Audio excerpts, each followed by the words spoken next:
नमस्कार, news 18 prime में आप सभी का बहुत स्वागत है। मैं हूं आपके साथ माजिद अंसारी। बुलेटिन में बात होगी अन्नदाताओं के मोदी मंत्र की, जहां पीएम ने कृषि कानून के फायदे गिनाए, साथ ही विपक्ष पर गुमराह करने का आरोप लगाया।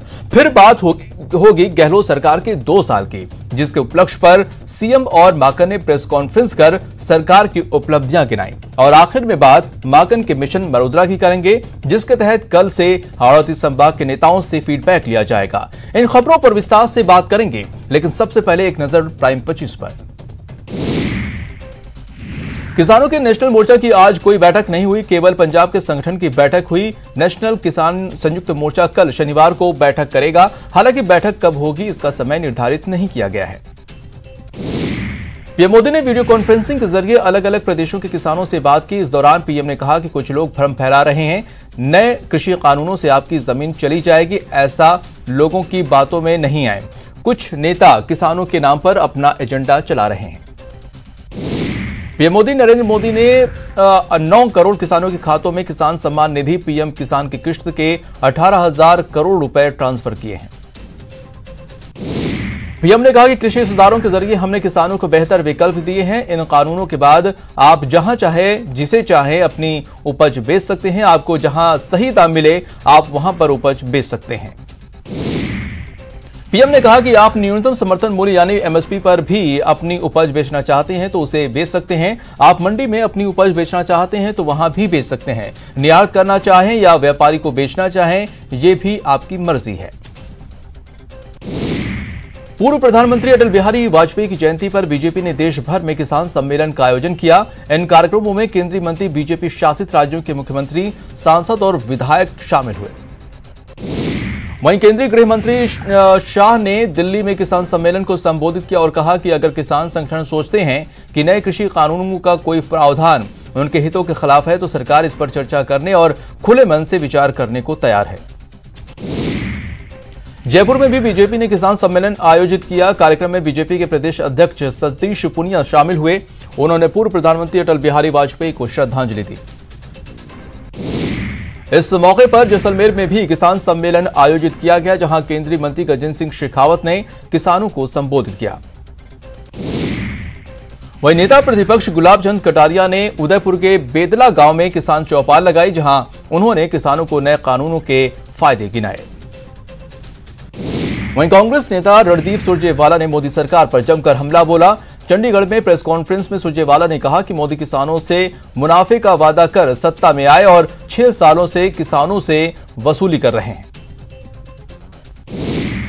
सुरजेवाला ने कहा कि किसानों को थका दो और भगा दो की नीति पर केंद्र सरकार काम कर रही है। उन्होंने पीएम मोदी पर किसानों के अपमान का आरोप लगाया। पीएम के कार्यक्रम को पूर्व डिप्टी सीएम सचिन पायलट ने निशाना साधा है। उन्होंने कहा है कि बीजेपी झूठ फरेब और पाखंड की राजनीति करना बंद करे। पायलट ने कहा कि नए कानूनों से देश का किसान खुश नहीं है। जयपुर में प्रदेश प्रभारी अजय माकन ने प्रेस वार्ता की, जिसमें उन्होंने बताया कि कार्यकारिणी का गठन की घोषणा महीने के अंत तक होगी और कार्यकारिणी में अच्छे लोगों को मौका दिया जाएगा। वहीं माकन ने हाल के निकाय चुनाव को लेकर खुशी जाहिर की और कांग्रेस के प्रदर्शन को बेहतर बताते हुए सफलता को ऐतिहासिक बताया। माकन ने किसानों को मुद्दे पर मोदी सरकार को आड़े हाथों लिया और कहा है कि मोदी सरकार को किसानों की चिंता नहीं है। सरकार के 2 साल पूरे होने पर सीएम अशोक गहलोत ने वीसी के जरिए प्रेस कॉन्फ्रेंस की और अपनी सरकार की उपलब्धियां गिनाई। कार्यक्रम में कई मंत्री भी शामिल हुए। इस दौरान सीएम अशोक गहलोत ने बीजेपी पर सरकार गिराने की साजिश रचने का आरोप लगाया। सीएम ने कहा कि चुनाव में जनता साजिश रचने वालों को सबक सिखाएगी। प्रदेश में सीएम गहलोत के विश्वास पात्र राजीव अरोड़ा को नई जिम्मेदारी सौंपकर उन्हें प्रोफेशनल कांग्रेस का कोषाध्यक्ष बनाया गया है। महासचिव वेणुगोपाल ने यह आदेश जारी किया है। बता दें कि अमित अरोड़ा ज्वेलरी व्यवसायी हैं, जिनके ठिकानों पर आयकर विभाग ने छापेमारी की थी। हाथरस केस में आरोपी चारों युवकों के समर्थन में करड़ी सेना भारत नाम के संगठन ने गांव में आंदोलन करने का ऐलान किया था। साथ ही सीबीआई द्वारा जिला न्यायालय में 18 तारीख को आरोपियों के खिलाफ चार्जशीट दाखिल किए जाने का भी विरोध किया, लेकिन वो गांव जाते उससे पहले ही करड़ी सेना भारत के 5 लोगों को पुलिस ने हाथरस शहर के एक होटल से शांति भंग के आरोप में गिरफ्तार कर लिया। टीआरपी घोटाले में मुंबई पुलिस ने एक और गिरफ्तारी की है। पुलिस ने ब्रॉडकास्ट ऑडियंस रिसर्च काउंसिल यानी कि बार के सीईओ पार्थो दास गुप्ता को गिरफ्तार किया है। मामले की जांच कर रही अपराध शाखा ने दास गुप्ता को मुंबई रायगढ़ इलाके से गिरफ्तार किया है। दास गुप्ता इस मामले में गिरफ्तार किया जाने वाला 15वां आरोपी है।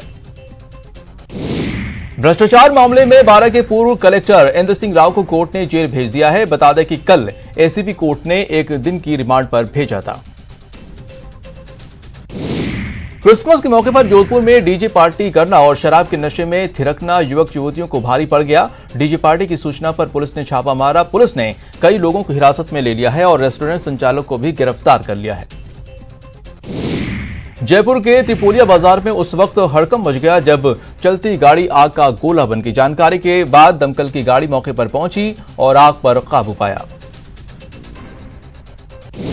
भारत ने मेलबर्न क्रिकेट ग्राउंड पर कल से ऑस्ट्रेलिया के खिलाफ शुरू हो रहे बॉक्सिंग डे टेस्ट मैच से एक दिन पहले ही अपनी प्लेइंग 11 का ऐलान कर दिया है। सबसे हैरान कर देने वाली बात यह रही कि केएल राहुल को शानदार फॉर्म में होने के बावजूद मेलबर्न टेस्ट में नहीं चुना गया।